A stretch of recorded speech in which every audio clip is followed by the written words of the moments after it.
Right. Welcome everybody. It's 4 minutes in. Let's start. Let me just share my screen. Great. Krish, do you want to go first? I think you were going to leave early.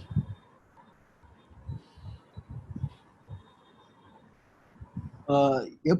Am I audible? Yep, you are. So the Nighthawk demo has been postponed for, I guess, 3 weeks now.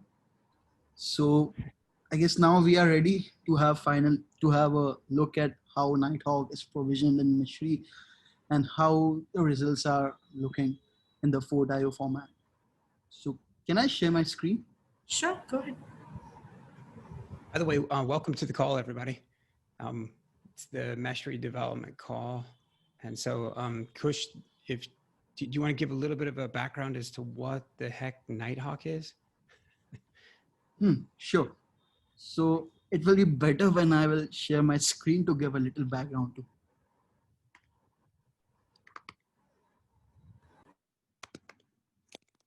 Okay, so Nighthawk is an Layer 7 performance benchmarking tool, which is maintained by Envoy community. We wanted to leverage Nighthawk because of its accuracy, its preciseness in the test results, and the most important factor is that soon it is going to support distributed load generation and benchmarking. So as we have distributed services running everywhere in production, so distributed load benchmarking gives us accurate results as well as gives us some precise analysis of how our services are working in various type of loads. So to give a little background about Nighthawk, Nighthawk is written in C++ and it was one of the Google Summer of Code project floated under CNCF Foundation. So we wanted to leverage Nighthawk in Meshery, which you all know is mostly written in Golang and JavaScript. So this was the library which has been created to leverage Nighthawk. Right now, Nighthawk has been deployed as a separate container, which soon we will find a workaround for this. So let's jump into the demo.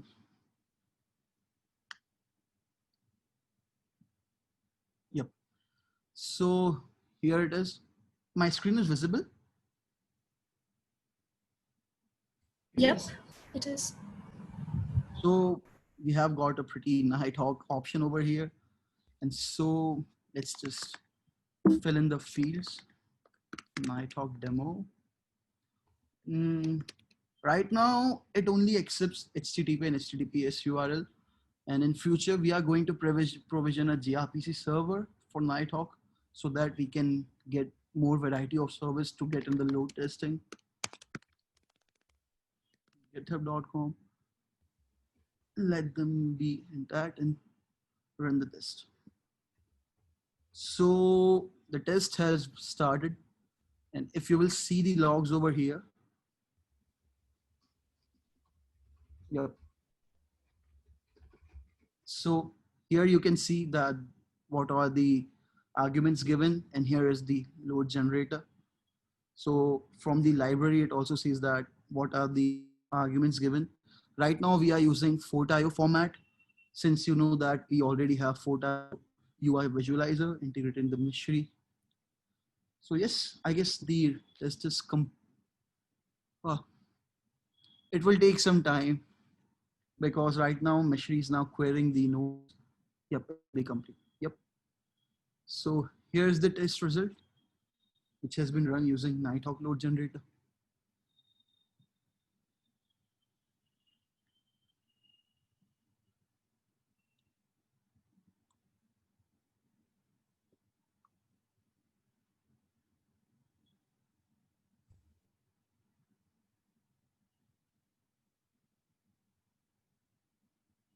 Uh-oh. Hey, Kush, are you still there? We don't have you on audio. Yep. Oh, okay. Good deal. Is it now the time for questions? So let me just show one more thing. Like we have as you all might be knowing, we have performance preferences. So over here, you can now also specify Nighthawk as your default load generator. So you won't need to bother about selecting Nighthawk here over and over. So that's pretty much it.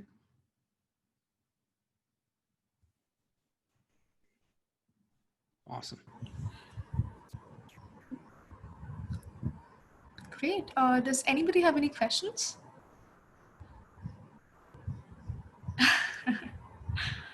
Go ahead, Lee. I have critical feedback. No, does anybody have? Can they, so as we go through this, I'll have some questions. Hopefully, everyone else does as well. Something that I would encourage everyone on the call to do is, well, I'll say it like this: is to give some feedback. The more critical, maybe the better. Hopefully, anyone who's demonstrating is encouraging of critical feedback. And by critical, I don't necessarily mean negative. I mean thoughtful and critical in the sense that you're being constructive. So if anyone's participated on Scrum calls in the past, wherever you might have been, or maybe even more than a Scrum call, more like an iteration demo, like a sprint demo. It's kind of what happens. It's kind of what's happening here as Kush and as others go to demonstrate the functionality that they've been working toward. Is that it's a, a lot of times, some of the times these are like half-baked works in progress. Some of the times these are final drafts, irrespective. Even if it's not a draft, it's fully functioning and done and merged. There's there's a couple of reasons why people present for in here. It's one to help is one to request feedback, two to show off the good works, three to educate the rest of us, keep us all on the same page. So for that first part, feedback, think about it. I'm gonna, because Kush has thick skin, and I know he does, and I know that he'll feel a lot better if he gets some questions and some feedback than he will none, and that just goes for anyone.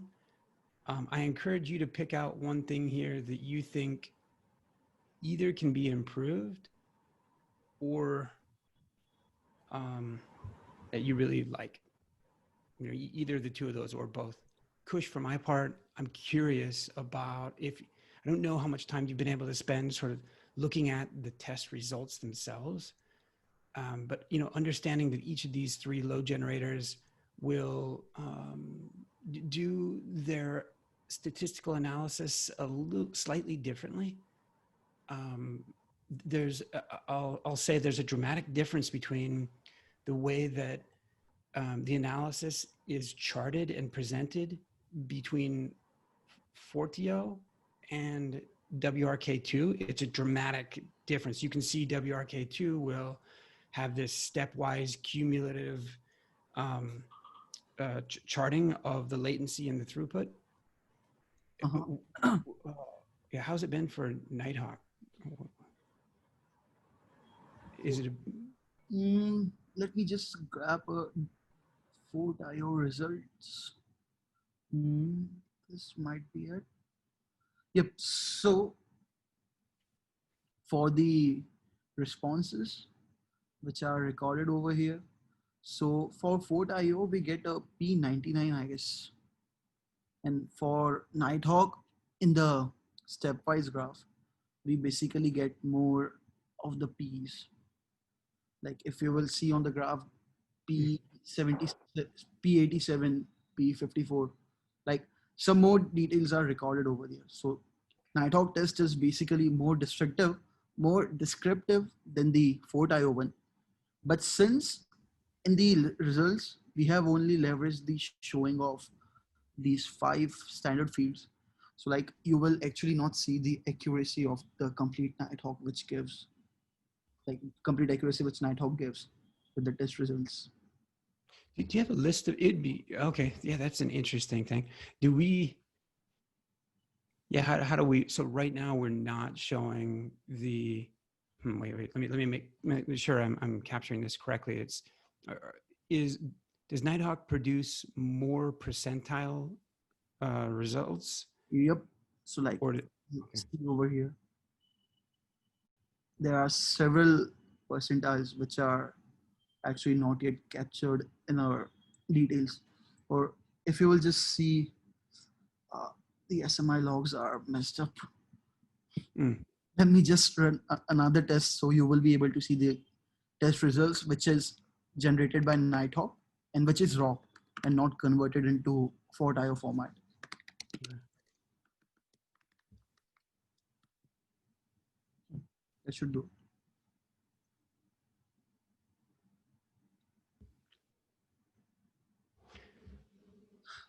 Yep. So over here, this is the original version of test results which Nighthawk gives. And if we'll see the results which Fort.io gives, so it is more detailed and more descriptive than what Fort.io has been leveraging in Meshery. For us to expose that info, how disruptive is that to, like right now, the chart that's produced, it's the same chart, same, yeah, it's the same chart that's produced for Fort.io and WRK2. We're storing the performance test results in the same, I assume in the same database format, or are we, Yep, the format is same. The only difference is that there are more percentiles recorded for Nighthawk. But since both of the results are Fort.io compatible, so Fort.io is able to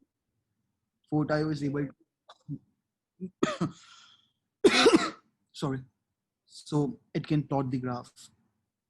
are we persisting the additional percentiles or going with kind of a lowest common denominator? Uh, I guess I'm not able to hear. Let me stop the screen share. Of those additional Hello? statistics, yep, can you hear me? Hello? Hey, How about now? yep. Kush, you are audible, which means if you can't hear me, you're not hearing me say that.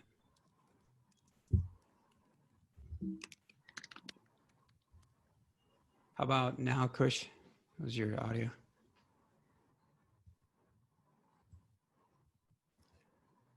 Okay. Maybe try rejoining the meeting. Yeah, you might have to. So who else has feedback for Kush, even though you can't hear it? Who else has questions and feedback?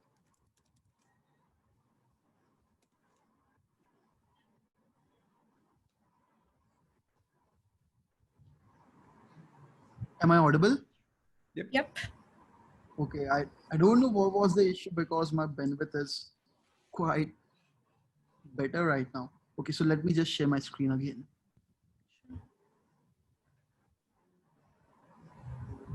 Yep. So the last question which I remember that you were asking that how can we expose the descriptiveness which Nighthawk gives us. Am I right? Yeah, or yeah, and I don't. That's not necessarily to suggest that we have to. It might be the case that yeah, I mean, it would be nice. At some point, we're going to have to diverge from the the total uniformity and consistency that we have right now. As we consider that we'll have multiple Or instances of Nighthawk running. yep. So what I thought about that was since we are giving out the results in the canonical SMPS format, so we can leverage the descriptiveness which Nighthawk gives us while we download the results from over here. So in the YAML file, which is downloaded by Nighthawk, so we can basically give them all the details which Nighthawk has captured. So like if you will see here, we have only recorded 5 percentiles. which are listed over here by default. So we can make changes over here.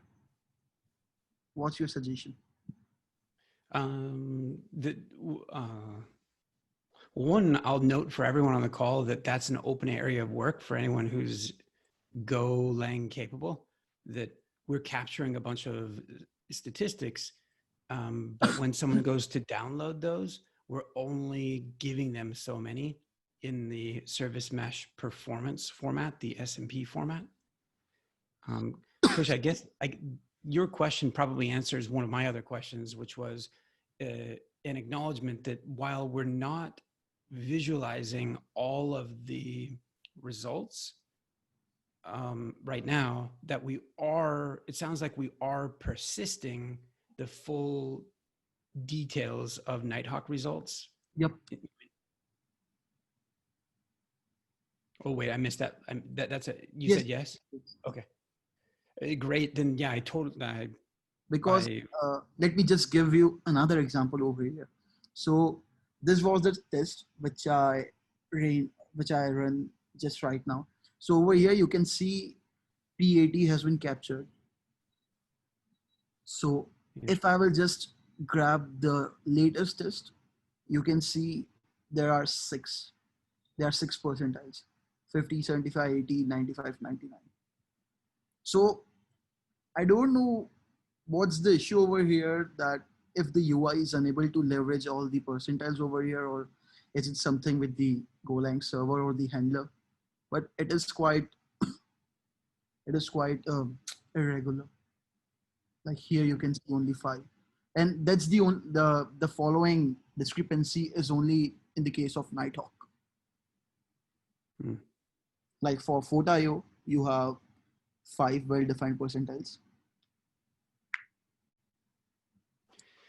Yeah, it does seem like something that we would want to work toward. That certainly that the spec itself, as we look at the protos there, it, you know, I would think that it should certainly be extensible to allow people to define different percentiles, to be more granular if they so choose. That doesn't hurt anything. In so much as the implementation that we have inside of Meshery, yeah, it would seem like in time we would want to work toward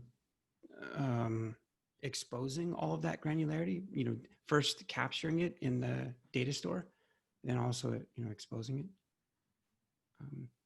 It doesn't seem harmful. Like when you think about Sorry. Sorry. when you think about making database queries over the data, if it's in the same format, irrespective of which load generator is used, but one of the result sets, one of those has greater depth of detail. It's the same descriptors, the same JSON descriptors, but one of them has a few more percentiles. That shouldn't mess up database queries and things like that. So yeah, I would think that we would want to try to expose the additional detail when it's available. What's a little more thought-provoking is, and for everyone on the call, I don't know if you realize this, but part of the reason, there's a couple of reasons why Nighthawk support is being added. I think for some of you, if I was sitting there watching this, I would be thinking, I would be asking the question, sort of thinking, I'm not really sure why we need a third load generator. Like, aren't they all just sort of producing more HTTP traffic and you're only running one at a time? So what's the need for yet another one? Isn't there more important things to work on? At least that's what I would be thinking.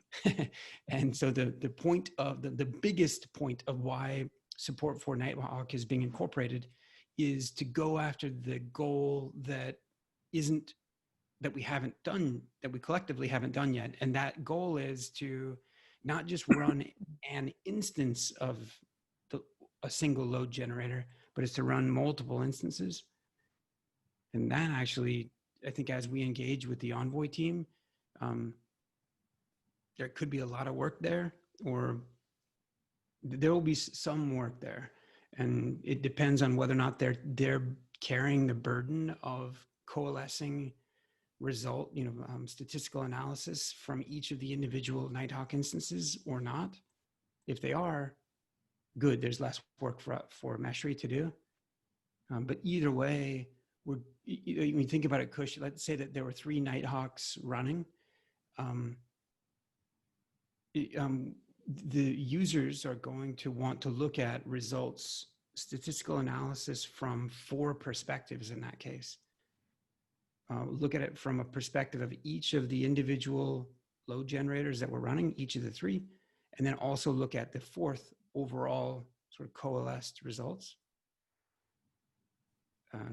So what I'm alluding to is at some point we're going to have to break into the charting library that we're using here anyway, which brings up a good point. I think we're using 2 charting libraries in Meshery right now. One is, I think the one that we're looking at here is chart.js, if memory serves. And the other ones that we use for graphing out Prometheus and Grafana charts is billboard.js. Yep. For the comparison too, we are using billboard.js.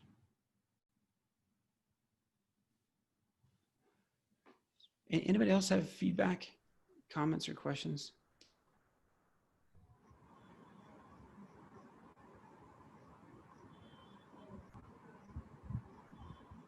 I was waiting for someone to maybe point out that, Kush, if you go to the performance page to create a new test, that it might be nice if Nighthawk if all 3 of these were on the same horizontal row. Yep. So like basically the UI needs to be a little more descriptive, because right now if you will see that WRK2 and Nighthawk are provisioned as separate containers. So like it will be better if we have a nice tooltip over here which would describe all the load generators and the way to run them. So like, yep, that's a pending section. All right. I'm taking notes. Good. Yeah. Keep going. So a tooltip, an explanatory tooltip, maybe that talks about running as container versus running as a library. Mm-hmm. At some point too, I think a common question that people are going to have, and this is going to, a common question that people will have is, well, why should I choose one versus the next? And moreover, how would I interpret these results differently if I do run one versus the next? This is going to bring us to a point where, we have some of that in documentation in the Meshery docs, but it's nice when, or at least I consider it's nice when you're using a piece of software and it has, well, first of all, it's nice when you're using a piece of software and it doesn't require docs. Like you really, that's the goal, is to not have to ever have people go there. But when there is something fairly technical like this and there's a greater explanation needed, that if the docs can be inline, meaning accessible right here in the UI without having to be redirected somewhere else, this is something that we should give a bit of consideration to, because I think for the most part, it's explanatory tooltips. That's about as far as we go. But you think about when you hover over a load generator, if it maybe there's a modal, like for inline docs, a modal. Like, yep, that can be one of the intended behavior. Like if I hover on Fort.io, then it should give me some special points about the Fort.io only. And for WRK2 and same for Nighthawk. Nice. So Pratier was providing some additional feedback, suggesting that perhaps there's some UI changes that can be done here, not necessarily specific to Nighthawk, but in general on the performance test page. And Pratier, I'm excited to think that you might focus on this page, because you're right. There's a lot that can be done. And I'm excited that you might focus on it because of the good work that I've seen you do.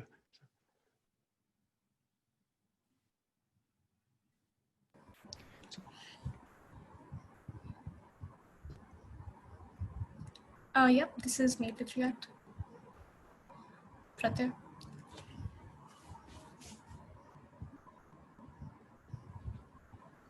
All right. If nobody else has any questions for Kush, we can move on.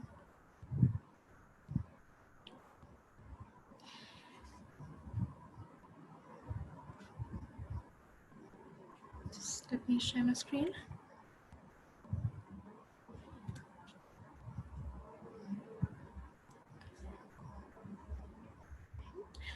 All right.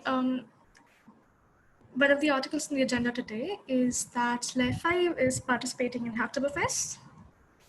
We'll be adding a program card by today. There's a PR open for it. If anybody wants to go have a look, add any suggestions that you want to. For those of you who don't know, Hacktoberfest is a get to know Git event that happens throughout the month of October. And you get some swag for completing about 4 PRs in any active and live organization that is registered for the event. I'm bringing this up because if anybody has any ideas for possible issues that can be created across the Meshery or the SMP repos, or any of the adapter repos, now would be a pretty good time to bring it up because it starts tomorrow and those issues can be created.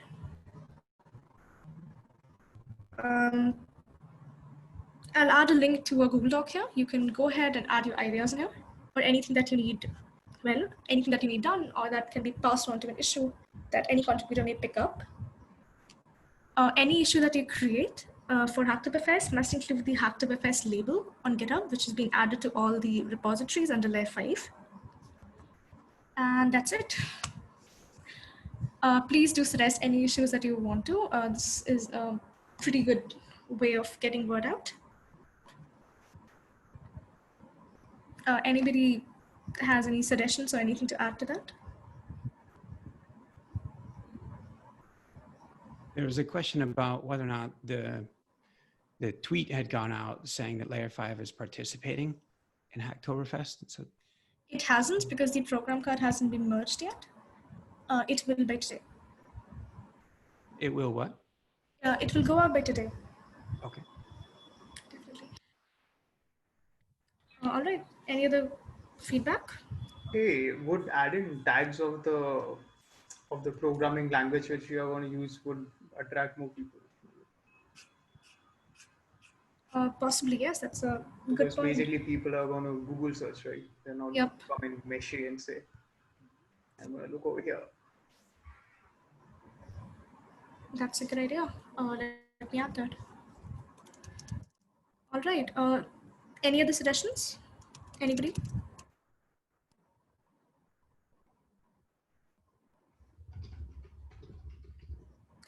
All right. Moving on. Dhruv, you can go ahead with yours.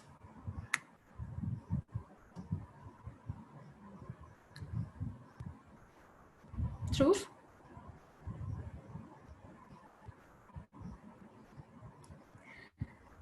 Dhruv, you still there with us? Hey, can you stop? Hey. Can you stop sharing this? Yeah, sure. Go ahead. Yeah, thank you.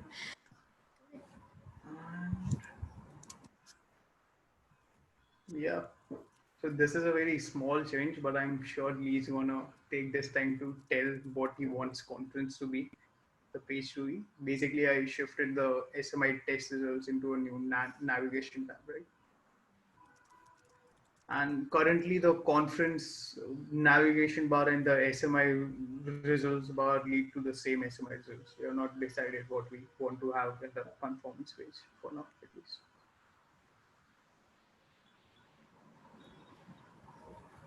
This is just some old data. It has not yet been updated. So yeah, this is it. Oh, nice. Dhruv, questions and feedback then. I wonder if we might be able to be rid of that first faucet, that first arrow. This one. Yeah. Yeah, let me look into it. It's just basically to expand all of the options which you have. It's like I see. 10 Okay. different things. It's a good utility to have, but if you want. Yeah. Sure, I didn't understand that. Yeah, that might make Like sense. right now, I only have a one result, right? If you have more than one, then it will expand all of them. Very good. It might make sense that we're colorizing or distinguishing the column headers slightly differently than the rest of the rows to differentiate? Yeah, sure. I can make them bolder. When you go back to the performance test results, like ideally ideally these two pages are really identical. Mm-hmm. So the missing checkbox is probably why I didn't realize that faucet was for expanding and collapsing the entire rows. Mm-hmm. This one doesn't have bolding here. Okay, that's interesting. Yeah, this one doesn't have bolding, so maybe we wouldn't. We should be consistent. Consistency is really important. Speaking of the table that we have in the SMI results, it has a shadow to it. The second table. Mm-hmm. I wonder, what it would look like to Well, be. this was intended because without the shadow, it wasn't really making a distinction, and adding a outline itself wasn't really connecting with the UI itself. Like, right, the outline part, because yeah, all we are using pages everywhere with shadows. That's it. Gotcha. When you go to the performance test results and we do a quick comparison, so you might have to run a quick performance test Wait one sec. or log in or something. Let me log in with my account. 1 minute.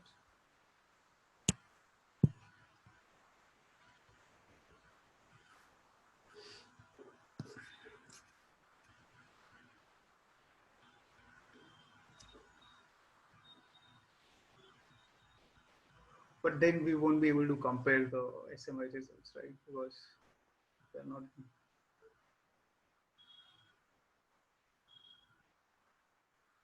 Yeah, please. Oh, sorry. Okay, so yeah, so here, it is.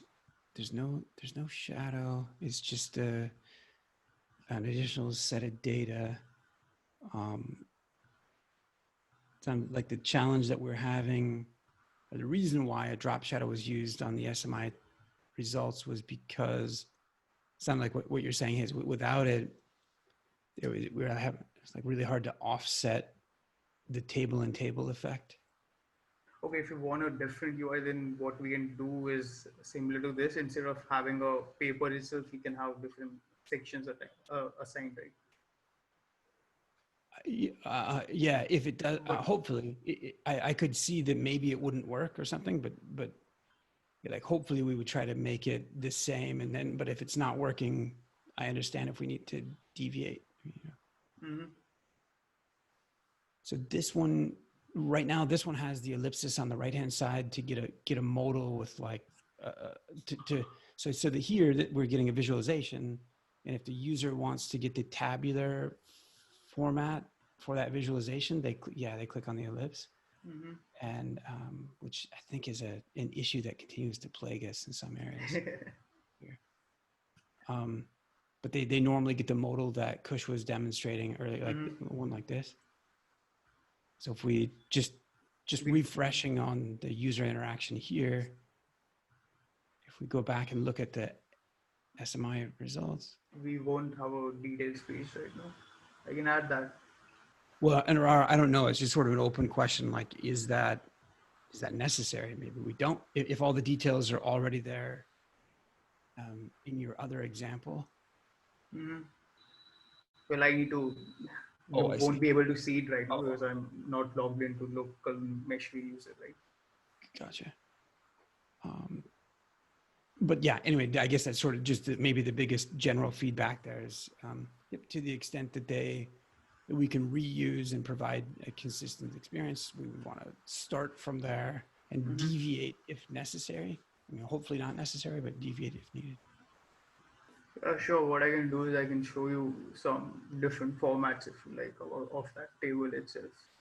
I guess the detail thing can be implemented, should be implemented. I will definitely do that. I'm not sure about if you want to change the UI, which I decided for SMI, but yeah, I can show you some more instances. Nice. Yeah, perfect. Josh and Fonji had a couple of comments as well Yeah, sure. in the Shoot. chat.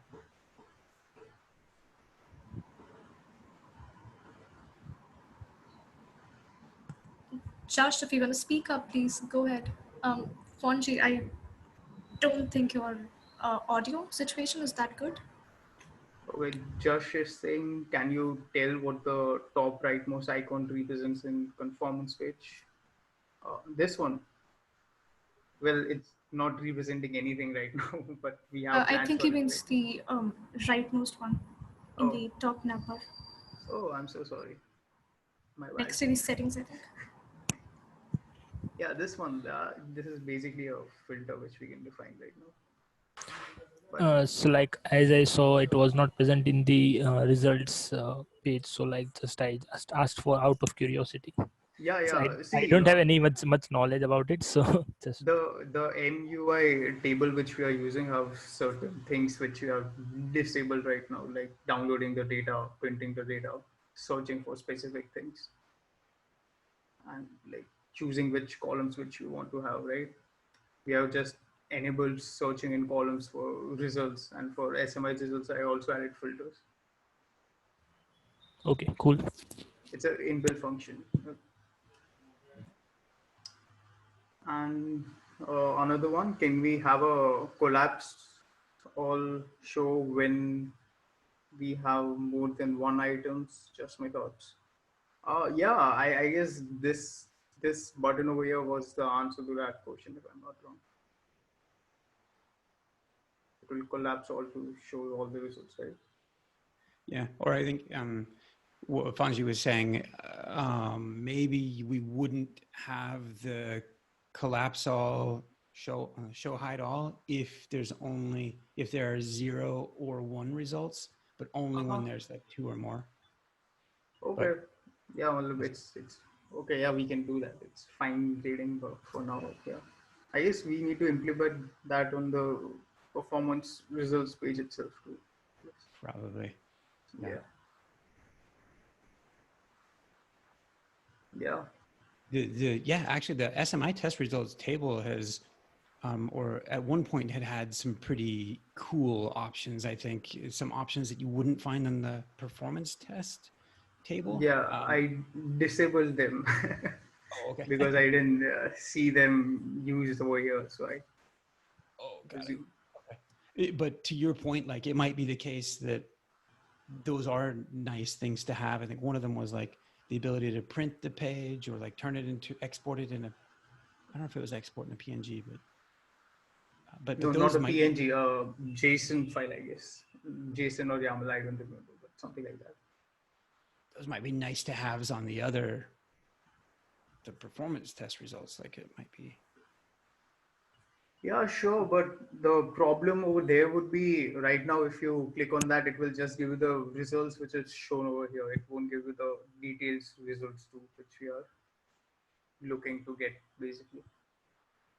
The this results, it won't give you that one out of the box. We need to customize it to give those. It will right now only give the results which are viewable by the table itself. Yeah, there's a few improve. I mean, yeah, actually, as we look at the performance test results table, there's probably a few improvements. And one thing that's not obvious to everyone, including myself, is um, it takes the user check marking the box for a given result in order for 2 things to show up. So one thing that will show up is that, yeah, in the upper right-hand corner, this is a really neat feature, the ability to compare 2 tests together. So yeah, if you click it, it'll give, well, this is maybe not the best example, I guess, but it'll overlay 2 charts on top of each other, so you can visually difference between the result sets, which is, I think, is really neat. It's like, oh, if you made a change in your environment, now you can see what the performance difference is. But so that's good. It's not always the most intuitive thing. Like it takes people check marking more. The other But thing that also, how do you want to implement it in SMI table results? oh, yep, on the SM Hello. the tabular format, like export.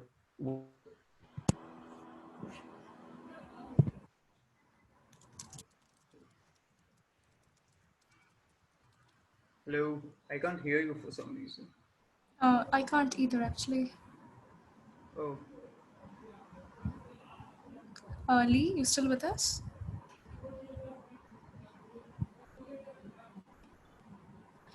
I think there's I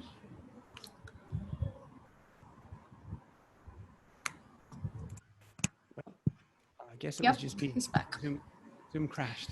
If you check mark just one of the record sets on the performance test results table, it'll also give you an option to download the results. mm-hmm. So yeah, I think for all of us on the call, there's some things for everyone maybe to think about here about whether or not. So if you just check mark one of them, yeah, then you get that download. Yeah, Mm-hmm. and I don't know, that feels kind of buried, kind of hidden. To me anyway. It takes a little bit of use for people to figure out that, excuse me, that all that functionality is there. I don't know that I have any good suggestions. I'm just kind of talking about it out loud. Uh, yeah, well, the thing which we had before in the conference SMI results a special icon right over here to download stuff. But even in that case, if nothing is selected, you will download all of the things. And if something is selected, it is anyways giving us the option. Okay, it is only giving us option for one of the downloads. I think one way to help with discovery for users to understand that there is functionality here is to potentially show the download icon in a disabled state up until the point that someone check marks a row and then enable that state. Mm-hmm. Could be the same thing for the comparison as well, which again, like I'll say it again, like I think that that's a really cool feature, but isn't always, people don't always know it's there. We need to look into it because this icons over here, these are like the default things which the MUI table which we are using provides. So I think there would be a workaround, but we need to look into that. Can Like be in done. terms of, Yeah. okay. Right, okay. Any other feedback for Dhruv?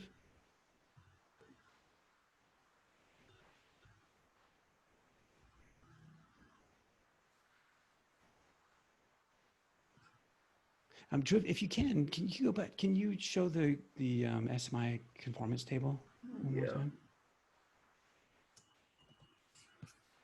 So for everyone's context, when you're interpreting these results, what the user has done they've gone over to a specific service mesh. They've told Meshery to run a set of tests. There will probably be 25, 35 tests, individual tests that will be run, where a given mesh will be confirmed as being conformant to this specification or not. The ID column that or the value that we have inside that test ID, it's not like any users are giving a name to the test, they're just invoking it, and every test will have a unique identifier. It might make sense, Dhruv, that we squash that a little bit or sort of make it. Yeah, there are few things to be done. The ID needs to be shortened. The time needs to be formatted correctly. I was thinking this could be good Hacktoberfest, like small PRs. Sure. And that sort of the leftmost column, if the ID is shortened up or truncated or curtailed, I guess I don't know. When people come and search, it's probably the date that they're most. That's like the primary key for them, so to speak. And second to that is probably the type of service mesh. So all of these fields, all of these columns are sortable or no? They are sortable from the backend. They are filterable from the s- client side itself. Or from the UI, you can filter out the columns you want to see, but you can't like change the way they are sorted. You can Okay. do it in the code itself. It's not a big deal. Okay. Do you know, is the filter that we're using on, I'm sorry, the sort that we're using on the back end, is that just in ascending date? Or is that by date? I'm not sure, but currently I need to look into it. I'm not like I don't remember it right now. Gotcha. But what do you want it to be? Yeah, probably the default would just be, yeah, like latest at the top, last run Okay, at the top. date. Got it.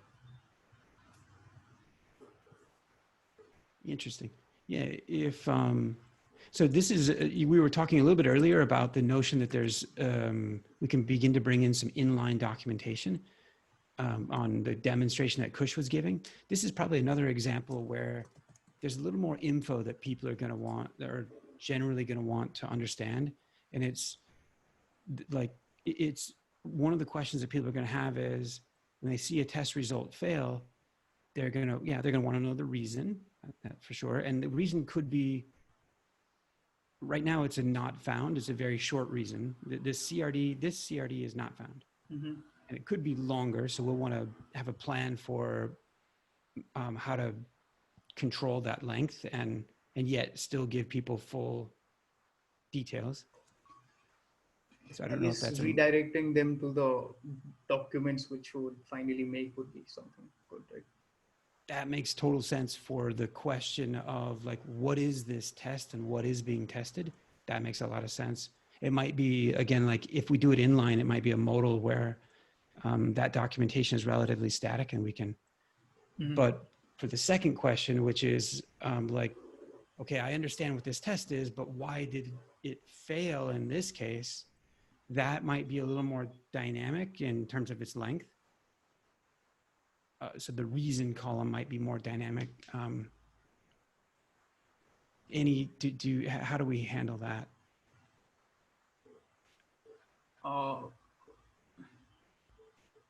Like just to the The extent that, imaging thing would be a pop-up, right? To give on more details, but I guess in long term, a multi-line box would like make more sense. I don't know. yeah, it could be like that, that ellipse on the other. It could be a way of when someone, a tooltip would be kind of a poor man's solution. A multi-line row is probably hard to read after a while because it could go on for many, many rows and it's kind of, but that ellipse or something for additional details with a modal that gives kind of all, everything else might be helpful. Yeah, okay. What do you mean by ellipse? I didn't get your point. Yeah, and I don't know if everybody else calls it that or not, but the dot on the right hand side of the. Okay. And when you click it, it gives the whole string, or like a pop-up comes up. Probably a pop-up. Like there could be a tooltip that gives the whole string, and that might suffice. But then, yeah, a modal, like a pop-up, and it could be that if that modal could do two things, it could do what you were saying about answering the question of like, what is this test and what's being tested. That's or like in SharePoint, it's like it drops down a list. Save it or share it or print it, but they call that an ellipse when it's a dot dot dot. Just another way of a caret, in my opinion.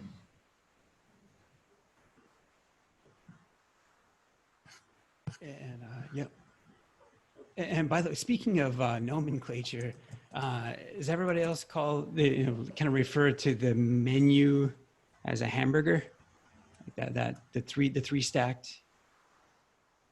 Anyway, as we're all getting onto the same page. anyway, Pratik had also had some another. He was just saying, hey, an FAQ on the left menu for tests that are failing, a pop-up might block the result below the current results when we're comparing two results. Yeah. Mm-hmm. So how would Okay. you compare to results if you're gonna truncate the values itself, like shrink the values itself from the details itself? I think in this case, people probably, I don't know that we're trying to facilitate that use case about comparison here. So we might be okay there.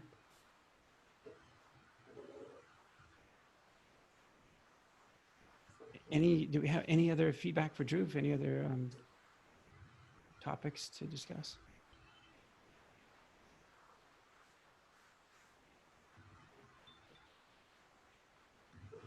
Shridi, bring us home. Dhruv, nice work. Stop now. Thank you, Dhruv. That was a very good demo. I'm Sure. looking for words here. Thank you so much. Abhishek is AFK for the moment. He'll be giving us his tutorial next week, or hopefully in the community meeting. That's it for today, folks. Thank you for joining us. Thank you for coming on. Thank you for everybody for the tutorials, Kush and Dhruv. See you next week. Bye all. Bye, Guys. people. Thanks, Dhruv. Yep. Thanks, Shridi.